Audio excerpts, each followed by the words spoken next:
प्रभातखबर.com, विश्वास वही, रफ्तार नहीं। देश के हर गांव, हर शहर में एक ऐसी जगह होती है जहां लोग सुबह और शाम को इकट्ठा होते हैं।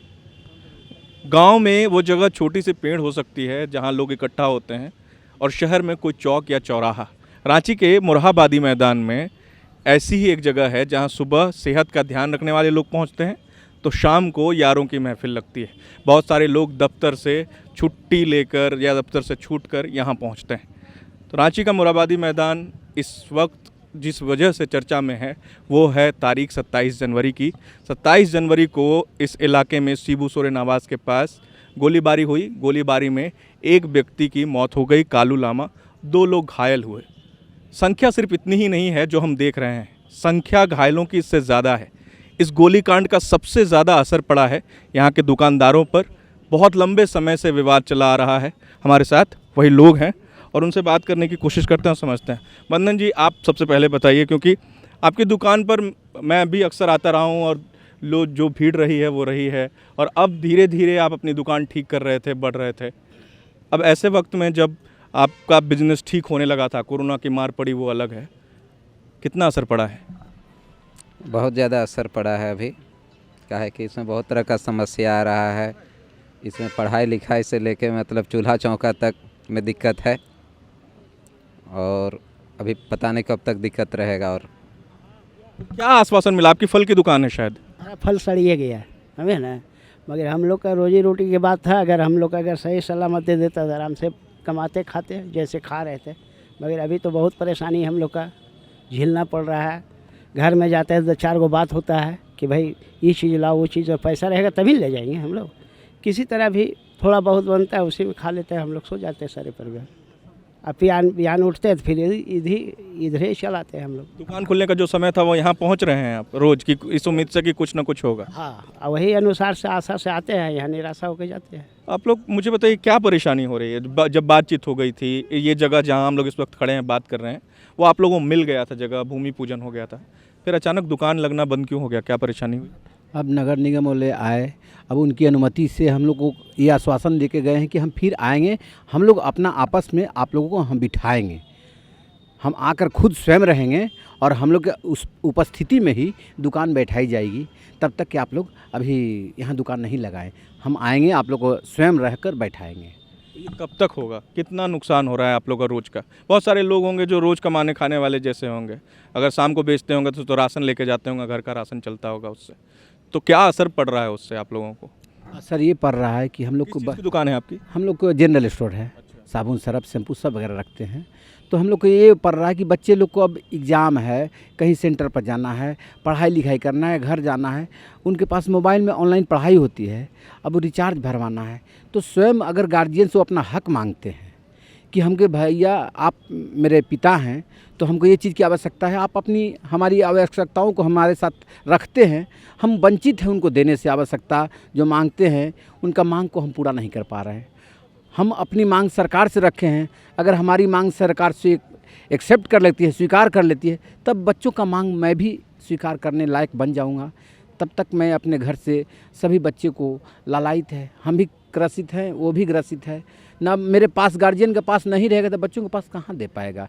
अन्न है, खान पान है, रोजी रोटी सब बैठ गया है। और जो दुकानदार के पास ये होती है, जो पूंजी होती है, वो दुकान में लगाता था कि उससे 2 पैसा हमको अर्जन हो, तो पैसा उसके पास रहता है तो पास में नहीं रखता है, उसको दुकान में लगा देता है, पूंजी में फंसा देता है कि 2 पैसा उससे आएगा, और उसकी आशा लगाता है कि उससे 2 पैसा कमा कर उसकी जो प्रॉफिट होगी उससे मैं घर बार चलाऊँगा। लेकिन मेरे पास था वो भी तो मैं लगा दिया, दुकान बंद होगी, माल ठप हो गए, महाजन को देना है, सब लोग हम पर हावी हैं, मैं क्या करूं? मेरे पास कोई भी रास्ता खाली नहीं है, मैं चारों तरफ से मेरे लिए रास्ता बंद हो गए हैं। अच्छा, दुकान की जगह को लेकर भी, एक तो आप भी इधर आ जाइए ना, साथ में बात करेंगे हम लोग। एक तो दुकान की जगह को लेकर भी आप लोगों की शिकायत थी कि जो जगह है वो बनी बनाई होती है, लोग जानते हैं कि फलां जगह दुकान है, तो वो जगह बदल रही है, तो उससे भी असर पड़ेगा क्या? बहुत असर पड़ गया। आपकी किस चीज़ की दुकान है? मेरा चाय का दुकान है। चाय की दुकान है। मेरा चाय की दुकान है। आज से हमको लगता है 24 तारीख से मेरा बंद है दुकान। 24 तारीख से बंद है। बीच में 2 दिन जब खुला तो 1-1 घंटा के लिए खुला, तो वो कोई मायने नहीं रखता है। ऐसे ही पुलिस प्रशासन जाके बोलता था कि आप दुकान बढ़ा दीजिए। दिन भर तो हम लोग का दुकान चलता नहीं था, और उसके बाद 6 बजे 5 बजा, अब बस आप लोग 6 बजे से ही बंद कर दीजिए दुकान, क्योंकि यहाँ 144 लागू है। ऐसे कर करके हम लोग, आप सोचिए आज 15-16 दिन होने जा रहा है हम लोग के हिसाब से 15-16 दिन होने जा रहा है। हम लोग माना जाए ना तो हम लोग मोराबादी के शान है। कल मेरा एक दोस्त आया, ठीक है, कल मेरा एक दोस्त आया धनबाद से, वो बोला कि मोराबादी मैदान हमको दिखाइए, ठीक है। जब कल हम उसको दिखाने ले गए तो बोला कि यही मोराबादी मैदान है, इसी को मोराबादी मैदान आप लोग बोलते हैं, यहाँ तो पानी पीने के लिए नहीं मिल रहा है। बोले भैया आप क्या बोलिएगा, ये तो मोराबादी मैदान है। तो एक तरफ से सोचा जाए ना तो हम लोग का जो दुकानदार जो है, फास्ट फूड का दुकानदार जो भी है, वो एक मोराबादी मैदान का शान है। जब तक इन लोग का दुकान है या मेरा भी दुकान है तब तक ही मोराबादी मैदान का कोई जानेगा। और अभी तक जो हाईलाइट जो हुआ है मोराबादी मैदान के बारे में, तो सिर्फ दुकान के लिए हाईलाइट हुआ है। ऐसा खाली जगह में कोई हाईलाइट नहीं करेगा, कोई जानेगा नहीं उसको कि ये मैदान है मोराबादी मैदान, उसका कोई पहचाने नहीं है। कौन आएगा मोराबादी मैदान, काहे के लिए आएगा? वो कहीं बाहर से भी आता है तो किस लिए आएगा? हम लोग जब खोल के दुकान रखते हैं तो वो भी सोचता है कि चलो मोराबादी मैदान चलते घूम के आते हैं, देखता है कि कहीं चाय मिल रहा है, कहीं चाउमीन मिल रहा है, चाहे कुछ भी मिल रहा है, वो खा रहा है। कहीं अगर एक जगह अच्छा नहीं लगा तो एक जगह अच्छा लगेगा जरूर ही, तो उसको लगता था कि ये मोराबादी मैदान है ही अच्छा जगह। लेकिन अब तो आज के डेट में मोराबादी मैदान को कोई अब भूल ही जाएगा। अभी जो स्थिति चल रहा है ना, उस हिसाब से मोराबादी मैदान का पहचान ख़त्म ही हो जाएगा, बिल्कुल ख़त्म हो जाएगा। ये एक तरह से कहें कि आपकी लड़ाई सिर्फ नहीं है, ये जगह के अस्तित्व की भी लड़ाई। एकदम हम लोग है तो मोराबादी मैदान शान है, हम लोग हट गए तो मोराबादी मैदान सन्नाटा हो जाएगा, उसमें और गैंगवार चालू हो जाएगा, पूरा बिल्कुल सन्नाटा रहेगा। हम लोग ऐसा बात नहीं है कि हम लोग आज का है, हम लोग बचपन से देखते हुए आ रहे हैं कि मोराबादी मैदान का क्या स्थिति था पहले। हम लोग जब कचहरी चौक से जब आते थे तो कोई भी रिक्शा चाहे कोई भी टेम्पू चाहे किसी को भी बोलते थे कि भाई मोराबादी मैदान हो के हमको लेके चलो, तो सीधा बोल देता था कि मोराबादी मैदान हम लोग नो एंट्री करेंगे, नहीं एंट्री करेंगे, क्योंकि जैसे मोराबादी मैदान घुसेंगे हमसे छीन लिया जाएगा, आप जो हमको दे दीजिएगा पैसा किराया वो छीना जाएगा। तो आज के डेट में जब दुकान खोला है तब ना पूरा हाईलाइट हो गया कि मोराबादी मैदान चलिए, अब वो तो अब सब खत्म हो गया। तो ये तो बात रही कि आप लोग अस्तित्व की बात है कि आप लोगों की वजह से इस जगह की रौनक भी है। आप मुझे आर्थिक तौर पर समझाइए कि आपके चाय की दुकान है, रोज़ का कितना कमाते थे आप? रोज़ का वो 500 रुपये आता था, 3 आदमी रहते थे। सुबह से आपका 6 बजे से 8:30 बजे रात तक रहते थे। 500-600 रुपये जो भी आता था उसमें 3-4 बच्चे हैं, वो अपना स्कूल फीस अपना घर का सब कुछ उसी से चलता था। अभी तो बिल्कुल 15 दिन से बंद है सब। तो अभी क्या कर रहे हैं, मतलब जो बचा बचाया है पैसा? अभी तो कुछ नहीं है, हम लोग पास कुछ नहीं। सुबह आते हैं और शाम तक यहीं रहते हैं, फिर आशा में है कि कल से खुलेगा, कल से खुलेगा, कल से कुछ न कुछ डिसाइड निकलेगा कल से। वो भी कल करते करते अब महीना दिन होने जा रहा है। आप भी मुझे बताइए कि एक तरफ तो बहुत सारे आंदोलन हो रहे हैं रोजगार को लेके, पंचायत सचिव वाला आंदोलन हो रहा है, जेपीएससी वाला आंदोलन हो रहा है, आप भी युवा हैं, आप क्या करते हैं मोराबादी मैदान में? किस चीज़ की दुकान है? मेरा तो बर्गर का दुकान है। बर्गर का दुकान।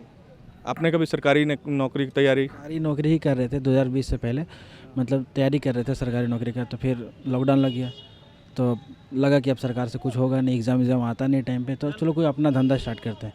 इसी कारण से धंधा स्टार्ट किए थे 2020 से। वही बस लॉकडाउन लग गया एक बार, फिर दोबारा लॉकडाउन लग गया, अब फिर से देखिए दुकान ही बंद हो गया।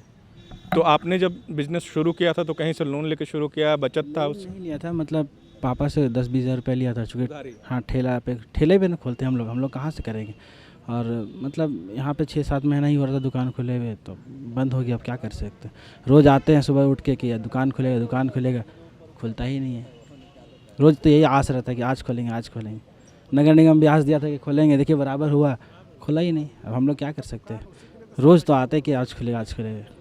तो कितना का नुकसान आपको हो रहा है जिस वक्त आप दुकान जिस वक्त से बंद कर रहे हैं? ब्रेड ऐसी चीज़ है ख़राब हो जाती है समय के साथ। ऐसा समझिए कि जो था तो ख़राब हो ही गया, इतना दिन हो गया 12-15 दिन। और मेरा नुकसान है घर में कि हम बड़े हैं भाई में, तो हम अपने भाई को भी पढ़ाते थे हम ही से, मतलब वो पढ़ता है तो हम ही पढ़ाते थे। 4-5 हज़ार जो भी है महीना हम ही देते थे और अपना खर्चा निकालते थे। और माँ बाप हैं जो थोड़ा बहुत करते हैं उधर छोटा मोटा काम, बस वो करते हैं, किसान है।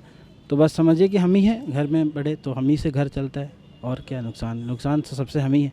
तो जब तक दुकान नहीं खुले तब तक समझिए घर में सब कुछ वैसे ही चलेगा जैसे गरीबी में चलता है। और थोड़ा सा ठीक हुआ था 200-400 रुपये कमा रहे थे, ठीक ठाक कमाने, सिर्फ नौकरी होने से रहा, 2-4 साल तैयारी करते होता कि नहीं होता पता नहीं, इसीलिए दुकान खोले थे। तो आप इकलौते हैं घर में कमाने वाले? हम अभी लौटे हैं, मेरा भाई पढ़ रहा है, पापा किसान है। खेती मतलब बहुत ज़मीन कम है तो खेती बाड़ी उतना नहीं है, नॉर्मल। वैसे भी बहुत बड़ा खेती नहीं होता, छोटा मोटा खेती होता है। पदरातू घर है मेरा। तो कुल मिला के सरकार को भी ये बात सुननी चाहिए। एक एक समस्या लोग बता रहे हैं। एक युवा जिसने सरकारी नौकरी की उम्मीद छोड़कर एक छोटा सा बिजनेस शुरू किया, जो चाहता था कि वो चुपचाप ईमानदारी से बेहतर ढंग से काम कर सके, अपना परिवार संभाल सके। इसके अलावा कुछ महिलाओं से भी बात करना ज़रूरी है, इससे पहले कि हम सिर्फ पुरुषों से बात कर लें। आप लोगों की किस चीज़ की दुकान थी? मेरा मोमोज का स्टॉल है। अच्छा, हाँ, तो कहाँ पर है मोमोज का स्टॉल आपका? मेरा बापू वाटिका से पहले है, अगर इधर से जाते हो तो बापू वाटिका से पहले है। बापू वाटिका से पहले। हाँ, कब से लगा रही हैं दुकान और कैसे शुरुआत की थी आपने, और अब कितना असर पड़ रहा है दुकान खोलने का आप पे? पहले तो मेरे हस्बैंड करते थे, लेकिन ये कोरोना के वजह से बहुत सारी मुश्किलें आई, जिसकी वजह से हम जैसे लेडीज़ों को भी बाहर निकलना पड़ा मेहनत के लिए, काम करने के लिए, घर चलाने के लिए। और अभी मुश्किलें इतनी बढ़ गई हैं कि नगर निगम की टीम समझ नहीं रही है। यहाँ पे देखिए, कल भूमि पूजन हुई, उसके बाद काउंटर लाने की बात हुई, काउंटर भी लाया गया कुछ यहाँ पे, उसके बाद से डायरेक्ट आके करती है कि नहीं, आप जहाँ से काउंटर लाए वहाँ पे ले जाइए, ऐसे कहने लगी वो। तो हम बहुत परेशान हैं, परेशानी में हैं अभी। वो हमें बस एक मजाक समझ के रखा सा हुआ है, कुछ समझ भी नहीं आ रहा है, कहने को कुछ शब्द भी नहीं है बाकी अब तो। आपकी किस चीज़ की दुकान है? चाय की दुकान है। कब से बंद है वो? हम लोग का बंद है, हम 24-25 को कहीं कि यहाँ फंक्शन हुआ था तो हम लोग को पहले से 1-2 दिन पहले बंद कराया गया था। कार्यक्रम भी जो था 26 जनवरी ना, तो उससे 25 तारीख को ऐसे ही ऑटोमेटिकली हम लोग अपने खुद से ही बंद किए थे। ऐसे तो निगम की टीम कहती थी बंद करने, लेकिन इस बार हम लोग खुद से ही बंद किए थे 25 और 26 को। फिर 27 को खुली तो 27 को ये कांड हो गया। फिर 28 से हम लोग फिर बैठे हुए हैं धरने पे। 28 को भी जल्दी बंद कराया गया दुकान, उसके बाद से हम लोग धरने पे ही बैठे हुए हैं। 12-13 दिन धरने पे बैठने के बाद रिजल्ट देखिए आपके सामने है क्या। कभी इधर घुमा रही है, कभी उधर घुमा रही है। बच्चे समझ बैठे हैं, लॉलीपॉप पकड़िए और बैठे रहिए, ये समझ के बैठी हुई है नगर निगम की टीम और प्रशासन, यहाँ की सरकार। कौन कौन है घर पे, कैसे चलता है? इसी से चलता है या और कोई आय का साधन? कोई और साधन नहीं है, बस ये मेरा मोमोज का स्टॉल है, ओनली मोमोज, और कोई आइटम भी नहीं है मेरे दुकान पे। और मेरे घर पे इनकम का साधन यही है और कोई नहीं है साधन। तो कैसे इतने दिनों से 12-15 दिन हो गए हैं, कैसे चल रहा है घर? अब ये तो दुख बताने से ना ही तो सरकार समझेगी, ना ही तो नगर निगम की टीम समझेगी। बस भूखे प्यासे 13 दिन से यहाँ पे आ रहे हैं, बैठे हुए हैं। कल तक तो हम खुशी थे और आज देखिए सब उदास है, चेहरे के हंसी गायब हो गई है। बस चल रहा है जैसे तैसे, अब ऊपर वाले के ऊपर में है। अभी तो फ़िलहाल भगवान नगर निगम की टीम में मान जाती है तो वो हमारे लिए भगवान हुई। तो कुल मिलाकर बात यह है कि समस्याएं यहाँ पर हैं, और जो दुकानें बंद हुई हैं, लोगों का भी कहना है और बहुत सारे लोग मानते हैं कि जो समस्या है वो यहाँ की दुकानों से नहीं है। अगर कोई भी आपराधिक तत्व यहाँ पहुँचते हैं और इस तरह की घटना होती है तो बात सुरक्षा व्यवस्था पर होनी चाहिए। आप दुकानें खुलने दीजिए और सुरक्षा व्यवस्था टाइट रखिए, मजबूत रखिए। जो भी समय है, आप 8 बजे तक का ही समय देते थे, वो समय ही रखिए। लेकिन इन जगहों को एक बार फिर गुलजार होने की ज़रूरत है। आप मोराबादी मैदान का पूरा इलाका एक राउंड मार कर देखिएगा, अगर आप मोराबादी मैदान आए हैं तो वो रौनक मोराबादी मैदान से गायब है। वो जगह जहां आप कभी बैठकर चाय पीते होंगे, दोस्तों के साथ बातचीत करते होंगे, उस जगह से वो हंसी, वो थकान दूर करने वाली जगह, वो सारी जगहें मोराबादी मैदान से गायब है। तो नगर निगम अगर इस जगह दुकान लगाने की इजाज़त दे रहा है तो इसे त्वरित फैसला लेना चाहिए, और जो दुकानें चल रही हैं उन्हें उसी तरह चलते रहना देना चाहिए, क्योंकि ये सिर्फ दुकान नहीं है, उनके साथ उनका पूरा परिवार चल रहा है। अगर 12-15 दिन से लोग यहाँ धरने पर बैठे हैं तो पूरा परिवार सांकेतिक रूप से बैठा है। घर चलने में परेशानी है, चूल्हा जलने में परेशानी है। तो इन सारी परेशानियों को ध्यान में रखना चाहिए और इस पर जल्द से जल्द फैसला लिया जाना चाहिए। धन्यवाद। प्रभातखबर.com, विश्वास वही, रफ्तार नहीं।